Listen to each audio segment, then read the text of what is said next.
ഇന്ന് ഞാൻ ഉണ്ണിയപ്പം ഉണ്ടാക്കാൻ പോകുന്നു. ചിലർ കുഴിയപ്പം എന്നും പറയുന്നതിന് പച്ചരിയാണ് ആവശ്യം. പച്ചരി നല്ലതുപോലെ കുതിർത്തതിന് ശേഷം ഒരു അരിപ്പിലേക്ക് മാറ്റി വെക്കുക.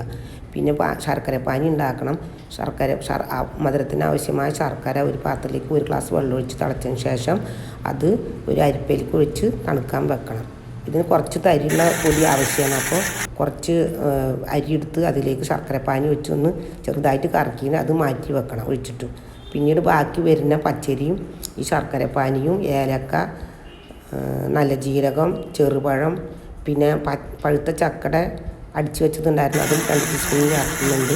ചക്കട അടിച്ച ശേഷം ഈ അടിച്ചു വെച്ച മാവിലേക്ക് ഒഴിച്ചതിന് ശേഷം ഗോതമ്പ് പൊടിയാണ് ചാവുക. 1 ടീസ്പൂൺ ഗോതമ്പ് പൊടി ചേർക്കുന്നുണ്ട്. അത് നല്ല സ്മൂത്തായിട്ട് കിട്ടാൻ വേണ്ടിയിട്ടാണ്.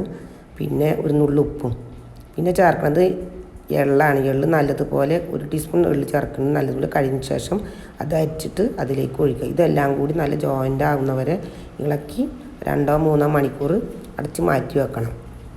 3 മണിക്കൂർ കഴിഞ്ഞാൽ നല്ല സ്മൂത്തായിട്ടുണ്ടാവും. അപ്പോൾ നാളികേരക്കൊത്തത്തിൻ്റെ ആവശ്യമാണ്. അപ്പോൾ നാളികേരക്കൊത്ത് ഒരു 3-4 ടീസ്പൂൺ നെയ്യ് ഒഴിച്ച് അതിലേക്ക് നാളികേരക്കൊത്ത് ഗോൾഡൻ കളർ ആകുന്നവരെ വറുത്ത് അതിലേക്ക് കൊട്ടണം. എല്ലാം കൂടി ജോയിൻ്റ് ആകുന്നവരെ ഇളക്കി വെച്ചതിന് ശേഷം ഒരു ഉണ്ണിയപ്പച്ചട്ടി എടുത്ത് അതിലേക്ക് നെയ്യും പിന്നീട് കുറച്ച് വെളിച്ചെണ്ണ ഒഴിക്കുന്നുണ്ട്. നല്ല ചെറുതീയിലാണ് ഇത് ചുട്ടെടുക്കേണ്ടത്. അങ്ങനെ അതിൽ ഒഴിച്ച് 2 പുറം മൊരിയുന്നവരെ നല്ല മറിച്ച് നല്ല മുരിഞ്ഞൊഴി നമ്മൾ എടുക്കുക. നല്ല മണമാണ് ഏലക്കടയും പിന്നെ തേങ്ങാക്കൊത്തിൻ്റെ എള്ളൊക്കെ ഇങ്ങനെ ചൂടായി വരുമ്പോൾ നല്ല മണം. ഇത് കുട്ടികൾക്ക് നല്ല ഇഷ്ടപ്പെടും. നല്ല സ്മൂത്തുമാണ്. എല്ലാവരും ഇത് ഉണ്ടാക്കി നോക്കണം കേട്ടോ.